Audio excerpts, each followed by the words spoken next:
নমস্কার। আপনারা দেখছেন এখন দাসপুর বার্তা। মুমূর্ষু মানুষের কল্যাণকর কর্মযজ্ঞে পলাশপাই জোটকেশব সমবায় কৃষি উন্নয়ন সমিতি লিমিটেড। সমবায় কৃষি উন্নয়ন সমিতি সমূহ গড়ে উঠেছে গ্রামীণ শ্রমিক, কৃষক, ক্ষুদ্র ব্যবসায়ীদের আর্থিক সহযোগিতায় পরস্পরকে স্বনির্ভরতায় এগিয়ে চলার স্বার্থে।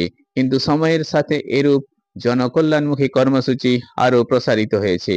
এই ভাবনায় মুমূর্ষু মানুষেরও পুনরুজ্জীবনে কল্যাণকর কর্মযজ্ঞে সামিল হয়েছে দাসপুর 2 ব্লকের পলাশপাই জোটকেশব সমবায় কৃষি উন্নয়ন সমিতি লিমিটেড।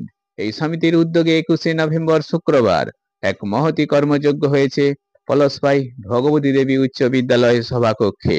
এদিন এই কর্মযজ্ঞে উৎসাহ দানে ছিলেন এলাকাবাসীর সাথে রবীন্দ্র নজরুল মঞ্চে মধুসূদন সাউয়ের পৌরোহিত্যে পশ্চিম মেদিনীপুর জেলা কৃষি সেচ ও সমবায় স্থায়ী সমিতির কর্মাধ্যক্ষ আশিস হুদাইদ, জেলা পরিষদ সদস্য প্রতিমা দলই, দাসপুর 2 পঞ্চায়েত সমিতির সভাপতি শিখা দলই, পলাশপাই জিপি প্রধান দিব্যেন্দু চক্রবর্তী, অবসরপ্রাপ্ত শিক্ষক সুব্রত বুড়াই ও রবীন্দ্রনাথ জানা শিক্ষিকা মণ্ডলী সহ আরো অনেকে।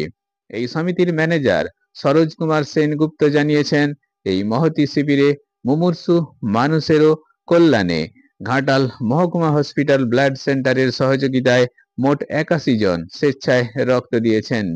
এরই কয়েক ঝলক এখন দাসপুর বার্তায়। রিপোর্টে Shyam Sundar Dalui. Like and follow with subscribe এখন দাসপুর বার্তা। এই দাসপুর বার্তায় যুক্ত হন, আলোর পথে এগিয়ে চলুন।